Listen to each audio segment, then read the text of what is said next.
C'est un autre monde, le jardin. France Bleu Lorraine vous l'explique tous les jours avec vous. Roland Motte, bonjour. Bonjour Xavier. Je viens de découvrir le mot drupe. Drupe, oui. Drupe. Comment rugby? Oh, non, il c'est un drop. Ah, c'est bien, c'est un drop. Oui. Je suis, hein. Ah, mais c'est bien. Oui. Qu'est-ce que c'est que ça? Ah, c'est très compliqué et ça ne sert à rien de le savoir. Donc c'est pour ça que je me dis, tiens. La portez là, Roland, allez-y, oui, je vous en prie.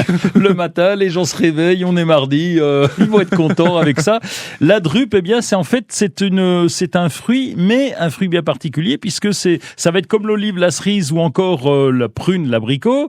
Et un noyau, quoi. Oui, c'est ça. Ah, c'est tout? Oui, c'est un fruit qui a un noyau? Oui, c'est un fruit qui a un noyau.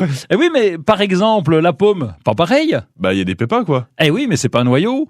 C'est les pépins directement, parce que dans le noyau, il y a la graine normalement dans l'abricot. Faut casser le noyau pour avoir la graine. Et là, dans la pomme, c'est pas pareil. Ça peut être considéré comme une baie.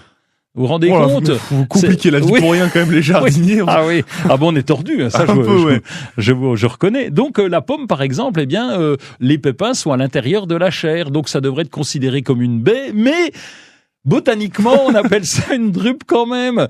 Et donc les pépins, eh bien, c'est eux qu'on va semer directement. C'est comment ça se passe quand une pomme tombe au sol? Eh bien, oui, vous êtes jamais resté assis devant une pomme qui est tombée au sol. Bah, quelle erreur. Je la mange en général. Eh oui, mais ça aussi, c'est une autre erreur. Donc, vous restez assis tout l'hiver, vous regardez, la chair va pourrir et les pépins vont avoir accès à la terre et ils vont même utiliser un peu la chair pour se développer et donc ils vont ensuite semer et donner un petit pommier. Alors Roland, attendez, parce que moi j'ai suivi depuis le début là, vous parlez cerises, vous parlez abricots, vous parlez pommes, mais les noix dans tout ça? Ah ben les noix, ce sont aussi des drupes, mais pas pareil.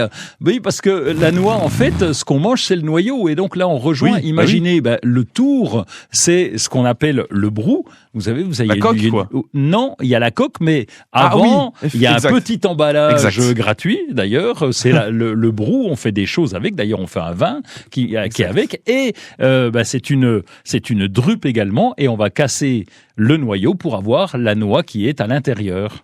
Bon, cette chronique est super compliquée, Roland. Oui. Je sais pas s'il y a grand chose à retenir. Y a-t-il d'autres choses complexes? Oui, la fraise. Ah bah super. Tiens, la fraise, mais c'est pas un fruit. La fraise. En fait, quand vous mangez une fraise, non, la fraise, ça n'a rien à voir. C'est un réceptacle. On l'appelle ça le cynophore. Et en fait, vous mangez des centaines de petits fruits. Vous savez, le truc qui reste entre les dents. le truc pénible, là. Eh ben, c'est ça le fruit. En fait, c'est pas la fraise, c'est pas un fruit. Vous êtes en train de me dire qu'on m'a menti toute ma vie? Toute votre vie. C'est une catastrophe.